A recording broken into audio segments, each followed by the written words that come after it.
Good afternoon, everyone, and thank you so much for the opportunity to be here today and to chat to you about all things tenders and for the love of tenders. Don't you just love a tender? I was just thinking about it earlier.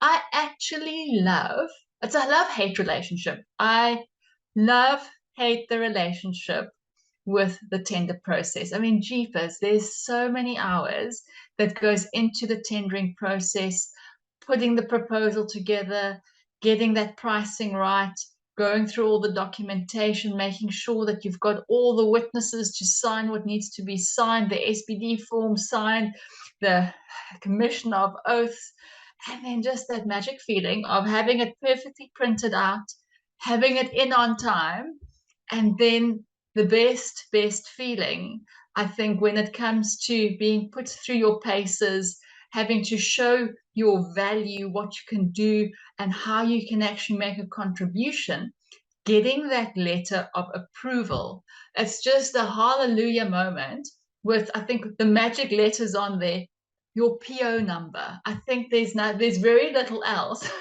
that is as exciting as winning a tender and getting that PO number. But one of the things that I realized, or that kind of burst this little tender bubble for me, was in March this year, in January, in the first month of this year. I had two incidences where people approached me and gave me very, I thought, very sensitive and a lot of information pertaining to a tender that they wanted us to participate in. And your spider tingling senses go up, and I just thought, what's happening here? Let me hear it out. What's happening here? But I'm not quite happy with what's going on. And as this person was speaking to me, I'm like, oh, don't say it. And then they said it. You know what? This tender is worth this much, and we would like to have, if we can have a deal to get X amount, we can help you to get this tender. And I thought, oh no. Oh, I was so disappointed. I was absolutely cringing. I was mad. I was so furious. And this happened not once, but twice in January alone. And I thought, gee whiskers, what is happening? It was absolutely insane because, and it's made me so cross because it's made the whole tender process frivolous. Those hours and hours and hours that get spent on making sure that the right solution is being provided, that we make sure that we can provide the best that we can, means nothing. If somebody's already decided that somebody else needs to get the job because they're going to pay a specific bribe because of corruption, what's the point of it? And it's just absolutely disturbing because the people that can do the work isn't getting the work because obviously they're not going to do anything unethically. They're not going to pay that bribe. So it's going to be poor service delivery. And that is absolutely why we are sitting in this mess as we go into preparing for the next load shedding, just coming out of load shedding. This is why we are in such an economic and such a disgraceful state, because of cheating the system. Cheating the system will never win anything. It's a short-term gain. It's short-sighted. And quite frankly, it's quite a disgusting practice, to be quite honest. To be unethical is not going to win anything. And I think that's part of the conversation, the discussion today. And I think, unfortunately, many of us have been faced with having to deal with unethical situations, having to make tough decisions, because let's face it, it's not easy to say no to work. We don't want to say no to work when we've got bills to pay, salaries to pay, overheads to cover, when there's tax that needs to be paid as well. It's where do you draw, you have to take all of that into consideration. But I'm absolutely of the opinion that if you do things in the right way, things will work out for you. I like to think, I had a discussion the other day with somebody, or was part of a panel as well, where there was a whole discussion about whistleblowing and the whole fraud and the corruption and everything out there. And I think a key thing is realizing that, when it comes to being ethical, being authentic, being trustworthy, that is the light that we all need in businesses at the moment. And as with anything, light will always prevail. It will always conquer the darkness, which is the corruption and the fraud. So it sometimes seems that things aren't working quickly enough, and we always say the wheel turns. But I think if we can say no to fraud and corruption and these temptations that cross our paths, then even if it's just the more we say no to this, the more we are saying yes to ethical business practices, so that the people that can do the work can actually start doing the work and start contributing to the economy, because ultimately these large sums of money is ending up in people's back pockets, and the people who aren't qualified are doing the work. Because I said to myself, we've been in business. Reputation Matters was started in 2005. This is our 18th year. If we can't secure a tender on our credentials, on our hard work of proving what we can do, quantifying reputations, if we can't do that through the process of a tender, if we have to pay for that, we most certainly are not the right people to do this work. We shouldn't even be considered then. So having very core and having very secure values in place guides us in terms of the decisions that we make, our behaviors. We actually, as a team, have weekly conversations. As our team meeting on our agenda, there's an agenda point specifically speaking about values. What in the week resonated with our values? What didn't resonate with our values? Because I want that to be in the DNA, the cornerstone of everything that we think, what we say, what we do. And our values are, the acronym is great. So it's G for growth, it's respect, excellence always in all ways, it's being authentic, and trust. So there's a number of values, and we then have conversations of what resonated, what didn't resonate with our values. And I think what's also key in all of this, because incidentally, when I had this incident in January, I just thought, you know what? Everyone's all about ethics these days and code of ethics. We hear it a lot. And I had a quick search on their websites. Lo and behold, the annual report on their website, beautifully written paragraph on code of ethics, how management has signed to it and how everybody's on the same level and ethics here and ethics there. It means squat. It means absolutely nothing if it isn't reflected in the behavior. So it can't just be lip service. It can't just be written down.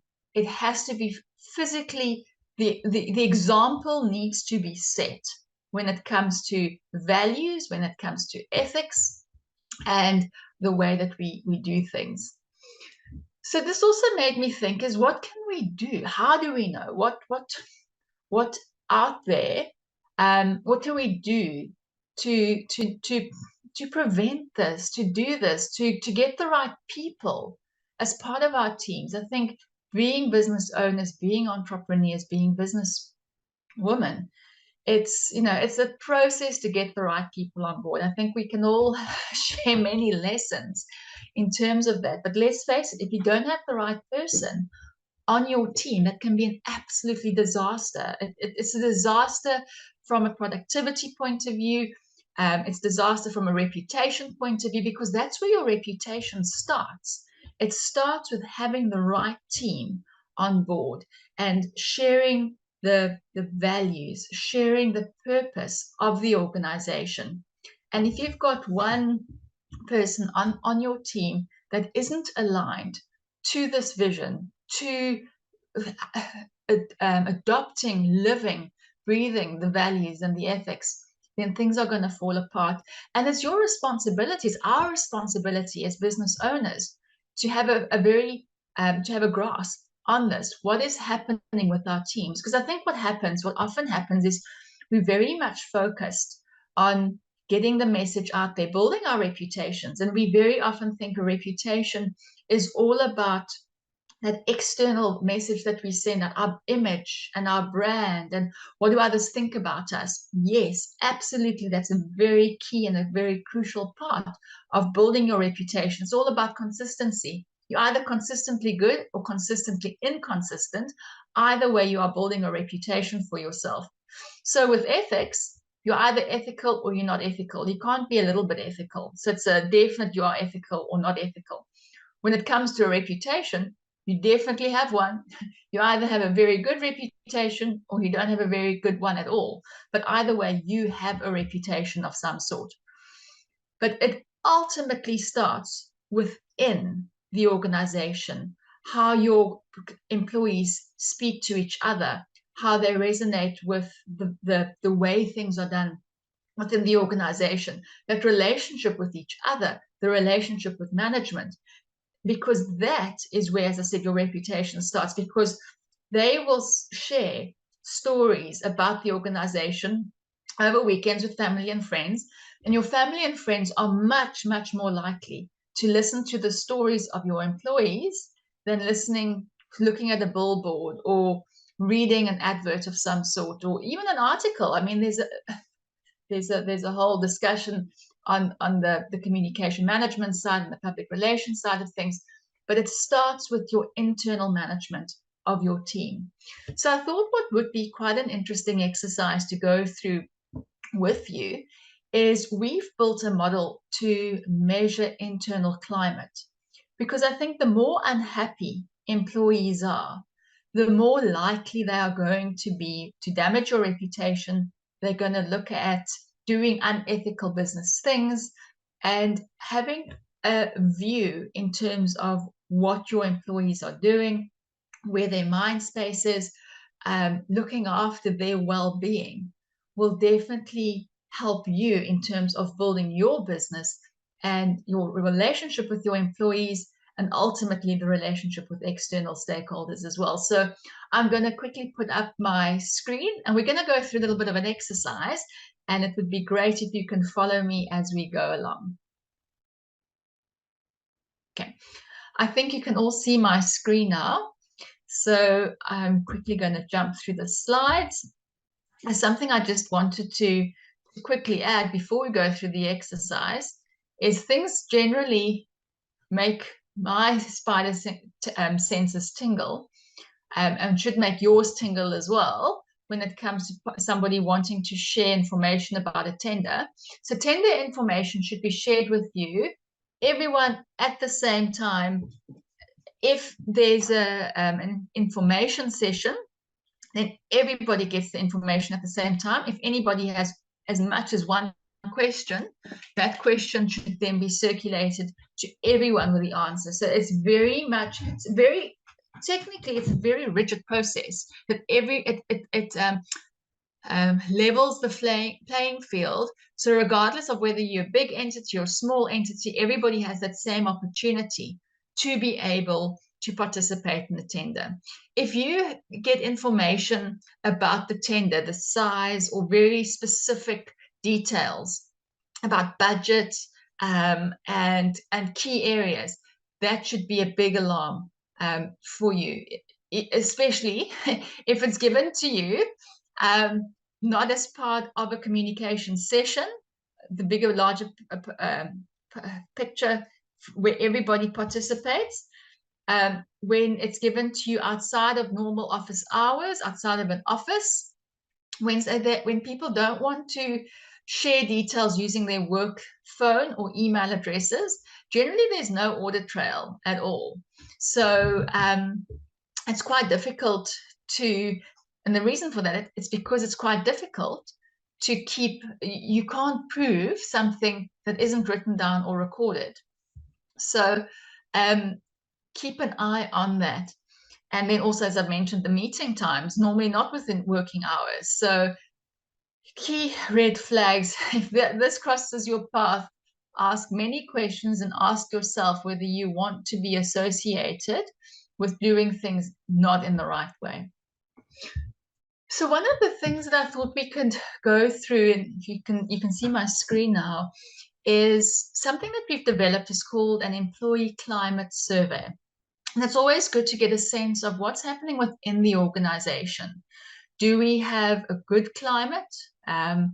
Is there need for improvement? But where do we start, especially larger organizations? It can be quite daunting of sitting with a large workforce, knowing something might not quite be right, but where do you start and what aspect is it? Because we know it's not just always a financial thing that people are after.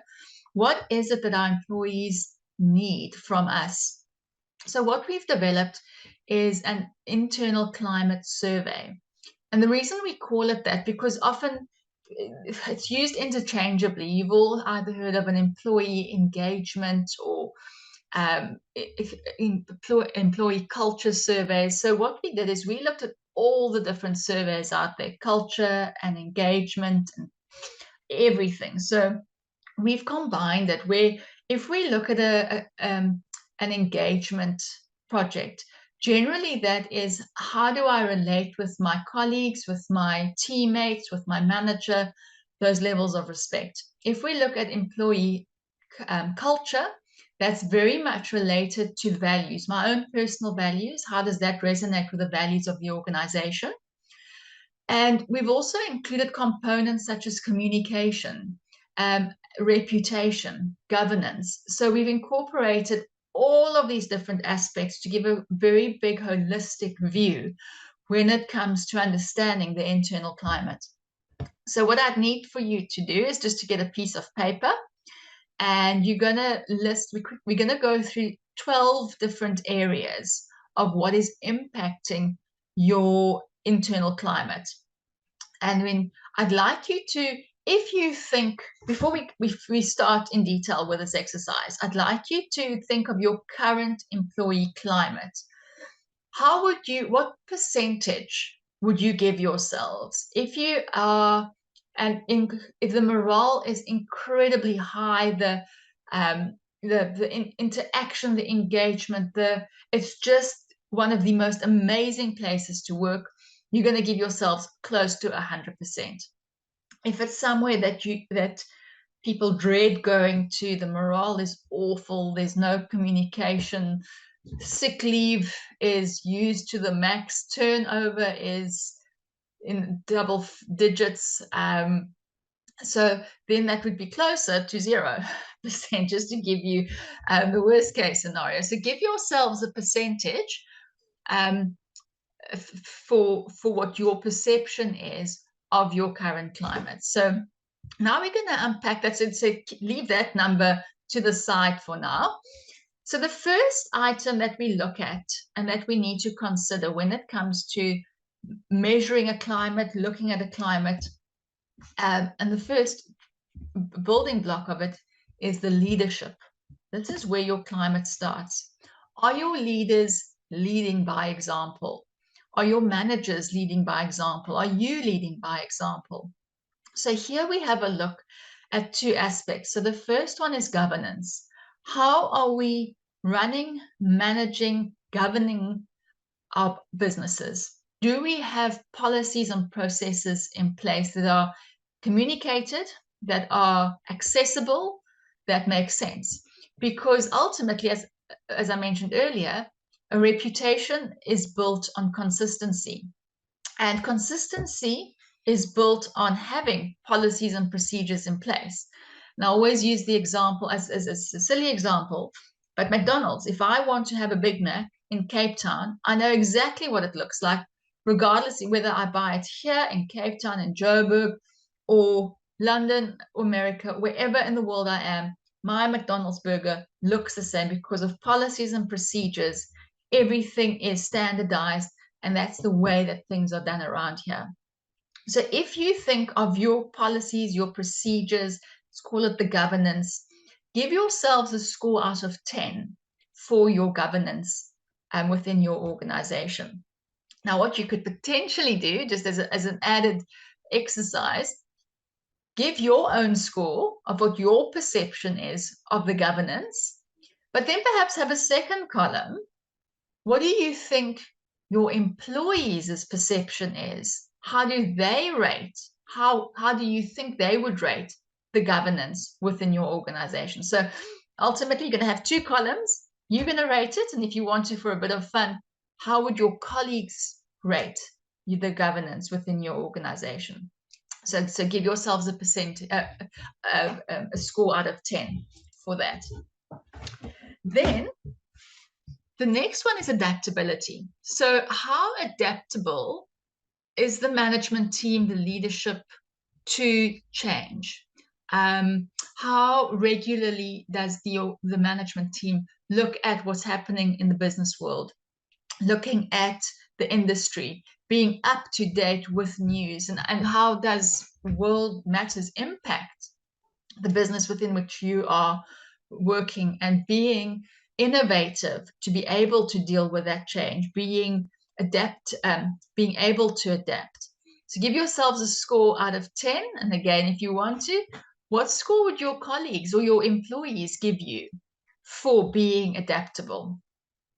The next building block that we look at is employee development.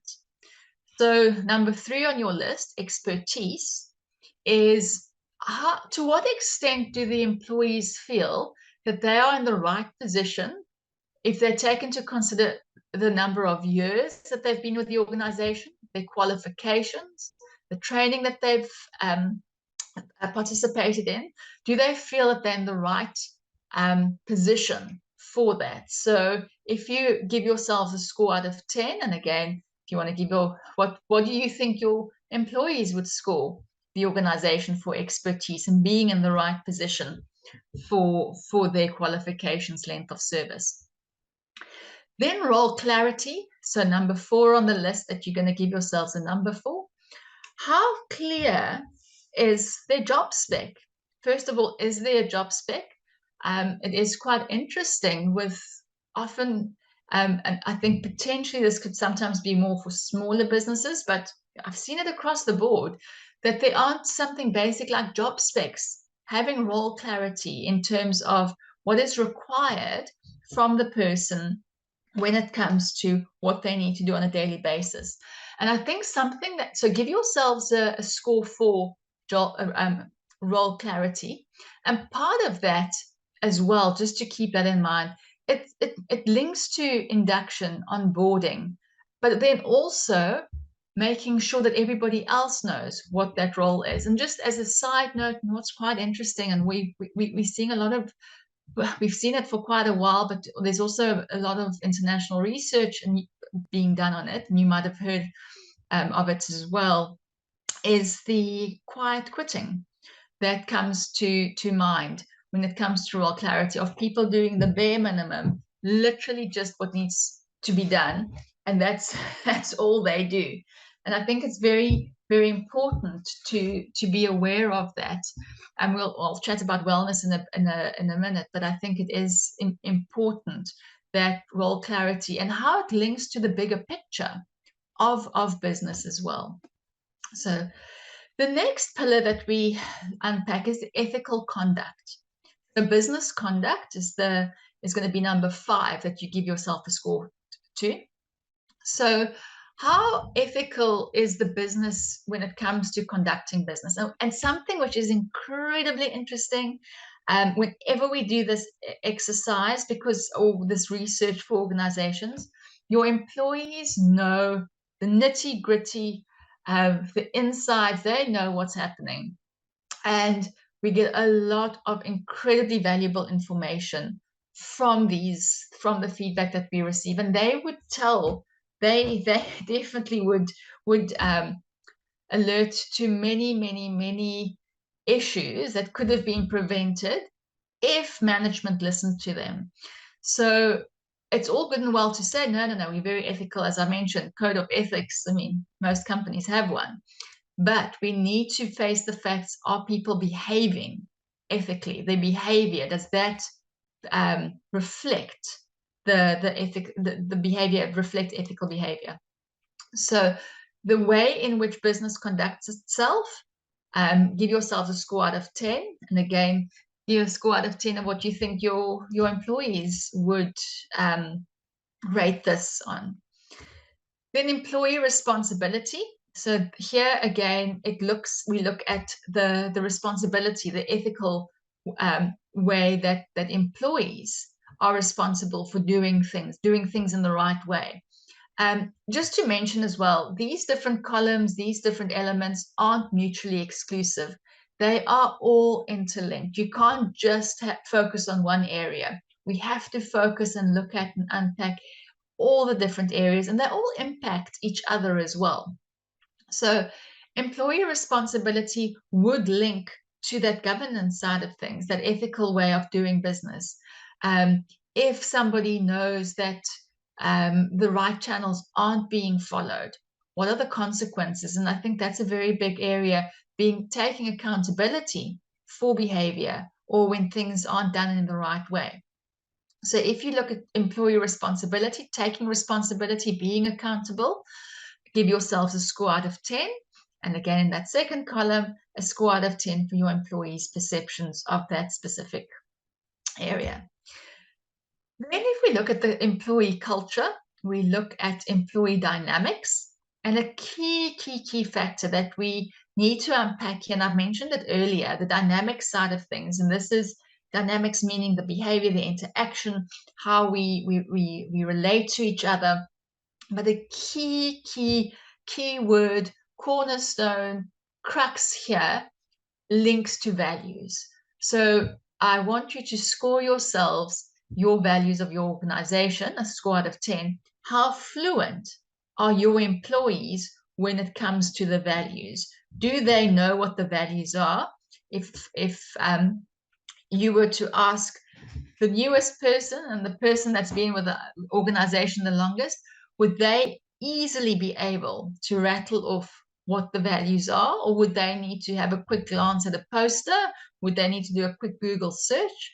Are they fluent? And do you just part of that, and to perhaps also just ask yourself the question, do you have regular conversations around the values within your organization? So score yourself out of 10 when it comes to the values within the workplace.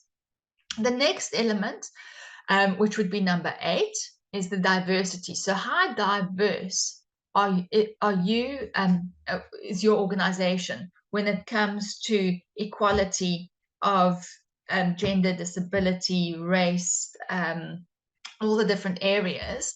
So being a diverse entity, give yourself a score out of 10, and the perception that your employees would give you on that.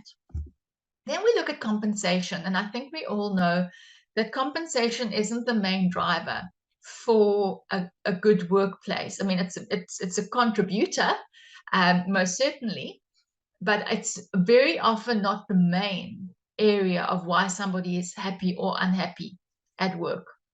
And if we have a look here at remuneration, what we normally ask is, compared to industry companies within the same industries, do you feel that your remuneration is fair?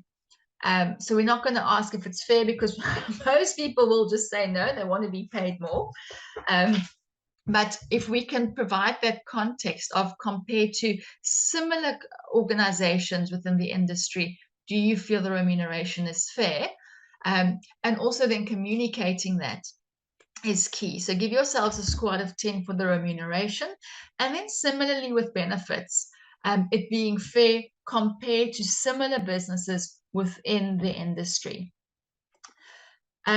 Then the next one that we need to look at, the final column, is employee engagement.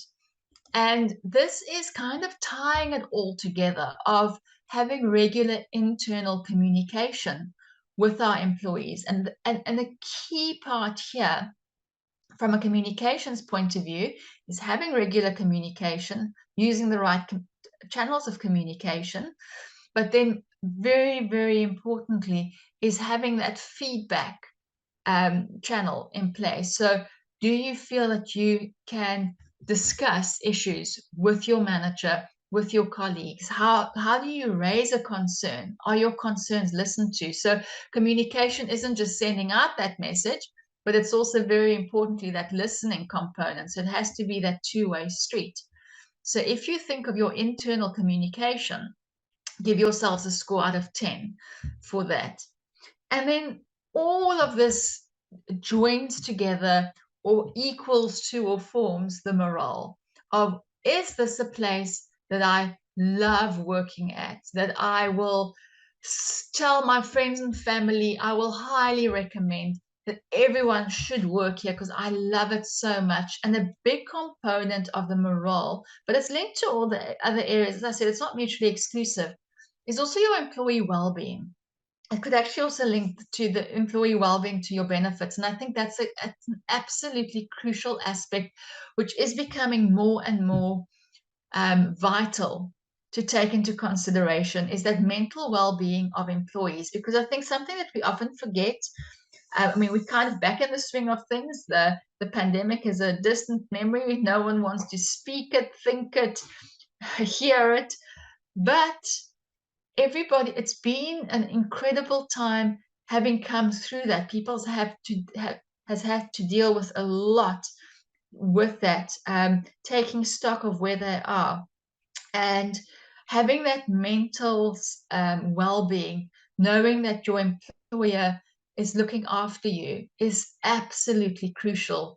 And that is a very, very important component, is that employee well-being. So when it comes to the morale, I'd like you to, the morale is also a big component of it, but I think the employee well-being is something I want you to rate yourself on for this specific aspect. So give yourselves a score out of 10. So you should have 12 numbers in the one column, 12 numbers if you gave a percentage to yourself, what you think your employees would rate you. So give yourselves a score, divide it by, so now you're going to have to get your calculators. So give yourselves a score. You're going to then divide that by 120 and then times it by 100. And that's going to give you the climate score. Very, very, it's not in depth because it's only you that's answering it. Obviously, if you get insights and feedback from all the different entities within the organization, you get a really good picture. But I think this helps you to start seeing where are there gaps, where can you start looking at potential risks within your organization. If the morale isn't good, if the communication isn't good, if that employee responsibility, taking accountability, knowing what the policies, the consequences, if all of that isn't taken into consideration, you are going to sit with a dilemma of people trying to jux the system, cheat the system, and ultimately juxing and cheating the system is going to impact your organization's reputation at the end of the day. And people want to do business with companies that they trust, whose values that they resonate with, and they want to work and be associated with organizations that they can see can help them to grow, they can grow with. And if it's an unethical organization, short term, fine, you might get that project, but in the long term, it's definitely going to negatively impact whether people actually want to do business with you. If you are a dodgy organization, people won't want to do business with you. And ultimately, it is going to impact. And we've done so much research which has shown that a positive reputation impacts your bottom line and is going to impact your who wants to do business with you and the longevity of your organization. So it's key to have these building blocks in place. So I'm keen to hear and to hear from you. If you have a look at that initial score, before we went through this exercise, I asked you to give you a score, a percentage of what you perceive your internal climate to be. Compare that to the two percentages that you've worked out, your perception and what you think your employee's perception would be. Is there a big gap? What are the key areas that you think that you need to start focusing on? I'd love to hear from you. I'm just going to put my contact details on here if you ever need to soundboard anything, if you'd like to get any information. Love to hear from you. I'd love your feedback on this session. And I just want to thank you so much for your time. And yeah, have an absolutely wonderful day and enjoy your afternoon.